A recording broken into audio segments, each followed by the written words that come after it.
Film निर्देशक सतीश कौशिक की मौत के केस में नया मोड़। विकास मालू की पत्नी ने लगाया पति पर गंभीर आरोप। अगस्त 2022 में पैसे को लेकर सतीश कौशिक और विकास मालू के बीच हुए विवाद का हवाला दिया। विकास मालू की पत्नी के मुताबिक सतीश कौशिक ने 15 करोड़ रुपए विकास मालू को दिए थे और उसकी वापसी को लेकर दोनों के बीच विवाद भी हुआ था। बाद में उसके पति ने सतीश कौशिक का काम तमाम करने की बात कही थी। विकास मालू जो मेरे हस्बैंड है, उनको शायद पैसे रिटर्न करने का मन नहीं था, तो उन्होंने बोला कि मैं ये पैसे रिटर्न नहीं करूंगा। और मेरे को सतीश जी के बारे में कुछ उल्टी सीधी गंदी लैंग्वेज बोली गई कि वो ऐसे आदमी हैं और मैं तो इनको जो है ना रशियन लड़कियां बुला के ब्लू पिल्स दे के मैं इनका काम तमाम करूंगा। विकास मालू की पत्नी ने पहले अपने पति पर रेप का आरोप लगाकर केस दर्ज कराया था। नए आरोपों पर अब दिल्ली पुलिस ने विकास मालू की पत्नी का बयान दर्ज करके तफ्तीश शुरू करने की बात कही है। वहीं विकास मालू ने सफाई में कहा, मेरे नाम को गलत तरीके से पेश किया जा रहा है। दिल्ली में विकास मालू के फार्म हाउस में पार्टी के बाद बिगड़ी थी सतीश कौशिक की तबीयत। बाद में पुलिस ने फार्म हाउस से बरामद की थी कुछ दवाएं। वहीं मुरादाबाद में मौलाना तौकीर रजा का बयान, हिंदू राष्ट्र की बात करने वालों पर चले देशद्रोह का मुकदमा। कहीं ऐसा ना हो कि मुस्लिम भी मांगने लगे मुस्लिम राष्ट्र। खालिस्तान की मांग करने वालों पर कार्रवाई की गई है, की जाती है। वो हिंदू राष्ट्र की मांग करने वालों पर कार्रवाई होनी चाहिए। देशद्रोह का मुकदमा ऐसा लाया जाना चाहिए। हमारे नौजवान कल खड़े हो जाए और जो वो ऐलान करें कि हमें मुस्लिम राष्ट्र चाहिए। वहीं अंबाला में खुला भारतीय जनता पार्टी का नया दफ्तर। सीएम मनोहर लाल खट्टर ने उद्घाटन किया। बीजेपी के भोपाल से सांसद प्रज्ञा ठाकुर का बयान, बोली राहुल कभी देशभक्त नहीं हो सकते। दिल्ली में दिए गए महिला शक्ति अवार्ड, सीएम केजरीवाल ने भी कार्यक्रम में शिरकत की। सऊदी अरब में रमजान के मद्देनजर जारी हुआ क्राउन प्रिंस का फरमान, मस्जिदों में लाउड स्पीकर बजाने पर लगाई गई पाबंदी। कुछ और पाबंदियां भी लागू की गई। कई देशों में मुस्लिम धर्मगुरुओं को यह नागवार गुजरा। सऊदी अरब में रमजान के दौरान मस्जिदों के भीतर इफ्तार पर भी पाबंदी लगाई गई। मौलाना शहाबुद्दीन रिजवी ने सऊदी सरकार के माइक और मस्जिद में इफ्तार की पाबंदी को गलत बताया। फैसले पर विचार की नसीहत दी है। कहीं भी शहरी और इफ्तार और अजान के ताल्लुक से लाउडस्पीकर का इस्तेमाल नहीं किया जाएगा। ये फैसला सऊदी हुकूमत का गलत फैसला है और उसको अपने फैसले पर नजरसानी करना चाहिए। वहीं हरियाणा के राम सामलखा में आरएसएस ने अखिल भारतीय प्रतिनिधि सभा का आयोजन किया है और भारतीय जनता पार्टी अध्यक्ष जेपी नड्डा भी यहां पर पहुंचे। उधर उमेश पाल हत्याकांड में नामजद आरोपी और अतीक अहमद की पत्नी शाइस्ता परवीन पर घोषित हुआ इनाम। प्रयागराज पुलिस ने शाइस्ता पर 25,000 का इनाम घोषित किया। शाइस्ता परवीन के बेटे असद पर है 2.5 लाख रुपए का इनाम। उमेश पाल की हत्या के बाद शूटर शाइस्ता परवीन से मिलने पहुंचे थे। शाइस्ता के साथ शूटर साबिर का वीडियो भी सामने आया। कार में बैठकर साबिर ने मारी थी गोली।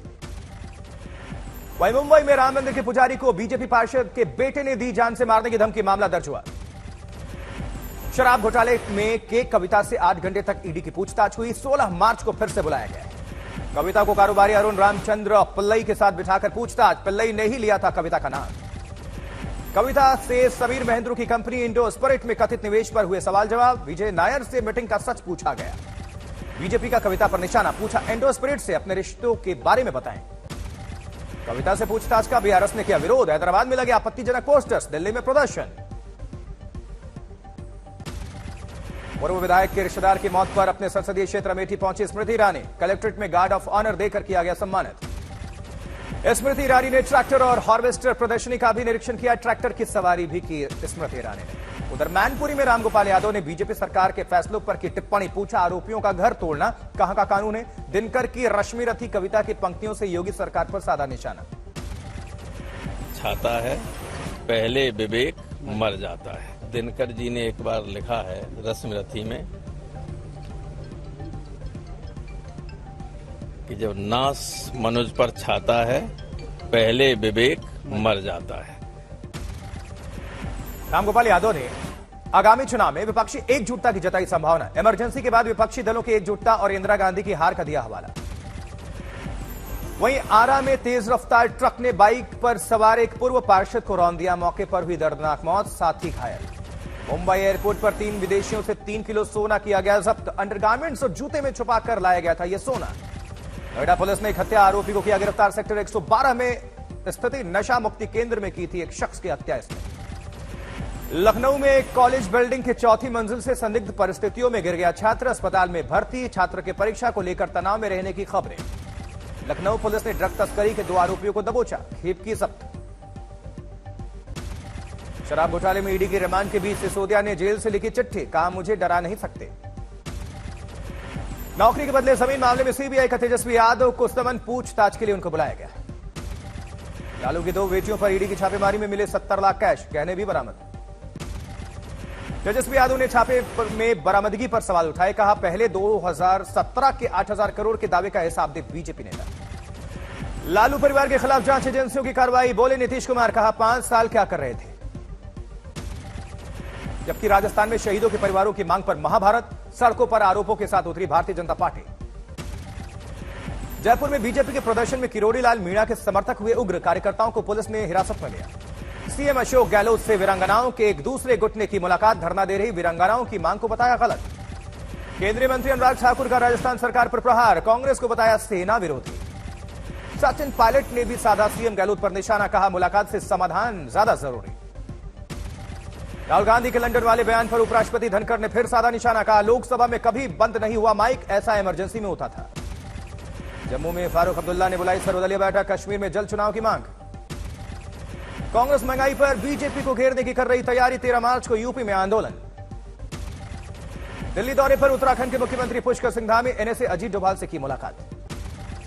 पीएम मोदी के पत्र के जवाब पर सानिया मिर्जा ने ट्वीट से जताया आभार, लिखा देश का मान बढ़ाने के लिए जारी रहेगी मेरी हर कोशिश।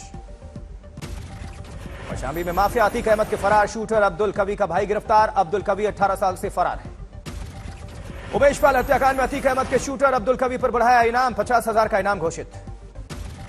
अतीक के बेटे असद ने पुलिस को गुमराह करने की रची थी साजिश, प्रयागराज में हमले के वक्त लखनऊ में रखा था अपना मोबाइल। हत्याकांड के दिन असद के एटीएम से भी लखनऊ में निकाले गए थे पैसे, पुलिस जांच में लगी। उधर सतीश कौशिक की पोस्टमार्टम रिपोर्ट में संदिग्ध परिस्थितियों में मौत के सुराग नहीं, बीमारी की वजह से हुआ हार्ट अटैक, पार्टी में शामिल सभी लोगों से होगी पूछताछ। बारामती में केंद्रीय मंत्री नितिन गडकरी ने विमान से किया पालकी मार्ग का निरीक्षण, सांसद रंजीत सिंह, नाइक, निम्बालकर और अधिकारी रहे मौजूद। जबकि पटना में पूर्व केंद्रीय मंत्री नागमणि का विवादित बयान, जमीन बेचकर राइफल खरीदने की सलाह दी। अंबाला में गृह मंत्री अनिल विज का जनता दरबार लगा, लगभग 1 महीने बाद, जिसमें फरियादियों की काफी भीड़ देखने को मिली। मनसा से आम आदमी पार्टी के नेताओं के रुपए लेने का वीडियो वायरल है, विरोधियों ने जमकर निशाना साधा है, सवाल उठाए। मंडी में जयराम ठाकुर का सुक्खू सरकार पर हमला, कहा राज्य में लोकप्रिय नहीं लोकप्रिय सरकार बनी है। सूरत पुलिस ने 2 करोड़ से ज्यादा की शराब पर चलाया बुलडोजर, गुजरात में लागू है शराबबंदी। जबकि आबकारी महकमे में कई छापों में बरामद की थी ये शराब, विदेशी शराब की बोतलें भी जब्त। केरल के पथाना मथिटा में रोडवेज की बस और कार की जबरदस्त टक्कर, हादसे के बाद चर्च की दीवार तोड़कर अंदर घुसी बस। मलेथा टिहरी गढ़वा के जंगलों में कई दिनों से आग का कहर जारी, बुझाने की सारी कोशिशें नाकाम है। जबकि फरीदाबाद में बैंक्वेट हॉल में लग गई भीषण आग, बड़ा हादसा टल गया, कई दमकल बुलाई गई, आग बुझाई गई। जैसलमेर रामगढ़ में गैस लीकेज पर आयोजित मॉक ड्रिल की गई, परखी गई तैयारियां। वहीं मदुरई हवाई अड्डे पर एक व्यक्ति ने एआईएडीएमके के अंतरिम महासचिव को परेशान किया, ईपीएस के खिलाफ लगाए नारे, शशिकला को धोखा देने का आरोप लगाया। अमृतसर में श्री हरमिंदर साहिब पर लगे सोने की चमक होगी दोगुनी, यूके से आई संगत ने संभाला जिम्मा। दरभंगा में चलती कार में आग लग गई, कार सवार ने कार से कूदकर बचाई अपनी जान। ऋषिकेश में बिजली के पोल पर अचानक लगी आग, टल गया बड़ा हादसा। चमोली में भूस्खलन के चलते बद्रीनाथ राष्ट्रीय राजमार्ग हुआ बंद, आवाजाही में काफी परेशानी। भोगा में किसानों ने जबरन किया टोल प्लाजा बंद, 60 किलोमीटर में एक ही टोल प्लाजा खोलने की उठाई मांग, स्थानीय लोगों को टोल से छूट का भी मुद्दा उठाया। पाली के सबसे बड़े अस्पताल में मरीजों की उमड़ी भारी भीड़, सर्दी और खांसी के बढ़े मामले। अलीगढ़ में पेंट केमिकल गोदाम में अज्ञात कारणों से आग लगी, भारी नुकसान की खबर है। पटना के प्लास्टिक पाइप फैक्ट्री के गोदाम में भीषण आग की वजहों का फिलहाल खुलासा नहीं। इंदौर में पेड़ पर चढ़ गया सिरफिरा युवक, काफी मशक्कत के बाद पुलिस ने क्रेन की मदद से इसे नीचे उतारा। बागेश्वर के जंगल फिर धधक उठे, खबर मिलने पर भी देर से आई वन विभाग की टीम। मुंबई के 2 गोदामों भीषण आग, सारा सामान जलकर राख। इटावा में सेंचुरी क्षेत्र के गांव में तेंदुए की दहशत, किसानों और जानवरों पर कर रहा है लगातार हमले। भीलवाड़ा में नामी कंपनी के टैग लगे नकली कपड़ों की दुकानों पर बिक्री, पुलिस ने 3 शोरूम पर छापेमारी की, खुलासा किया। उत्तरकाशी में इस बार 4 धाम यात्रा में रिकॉर्ड यात्रियों के आने की संभावना है। व्यवस्था में जुट गया है प्रशासन। दिल्ली के जैतपुर इलाके में हार्डवेयर की दुकान में लग गई आग, एक वर्कर की जिंदा जलने से मौत हो गई। हापुड़ पुलिस लाइन में तैनात सिपाही ने खुद को गोली मार ली। परिवार ने कहा यह सुसाइड नहीं, साजिश है। मुजफ्फरनगर के लंगट सिंह कॉलेज पर आपत्तिजनक रील्स बनाना युवक को पड़ गया महंगा। कॉलेज प्रशासन ने पुलिस में दर्ज कराई शिकायत। धौलपुर में नेशनल लेवल का कुश्ती दंगल आयोजित, कई राज्यों के पहलवानों ने दिखाया अपना दम। हरिद्वार के बाराबाद में रबर फैक्ट्री में भीषण आग, दूर तक दिखा काला धुआं।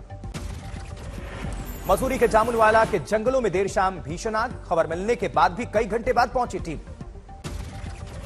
जबकि कूनो नेशनल पार्क से खुशखबरी, पहले चरण में एक नर और एक मादा नामी बियाई चीते ने कूनो के बड़े बाड़े से आजाद होकर खुले जंगल में दौड़ लगाई।